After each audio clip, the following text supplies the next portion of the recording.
තව වීඩියෝකින් අපි හමු වුණා. එහෙනම් අපි අද කතා කරමු දියවැඩියාව gestational diabetes. එහෙම නැත්නම් pregnancy period එක ඇතුළ ඇති වෙන දියවැඩියාවට අපි කිව්වා gestational diabetes කියලා.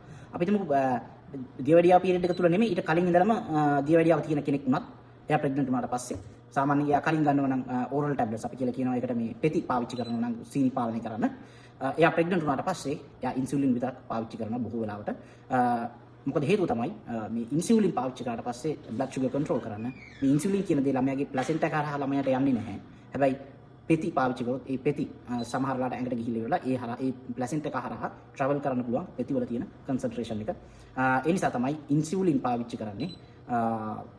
ඒගොල්ලන්ගේ සීනි පාලනය කරන්න ප්‍රෙග්නන්ට් වෙච්ච කෙනෙක්ගේ සීනි පාලනය කරන්න ඉන්සියුලින් තමයි ගොඩක් වෙලාවට පාවිච්චි කරන්නේ. ටැබ්ලට් පාවිච්චි කරන්නේ නැහැ. ටැබ්ලට් එකක් දෙනවනම් බොහොම පරිස්සමෙන් තමයි වෛද්‍යවරු දෙන්න බලාපොරොත්තු වෙන්නේ. ඉතාමත් සුළු ප්‍රමාණයකින් වෛද්‍ය උපදෙස් නැතුව කොහොමත්ම ප්‍රෙග්නන්සි පීරියඩ් එක තුල සීනි පාලනය කරන්න පෙති පාවිච්චි කරන්න එපා.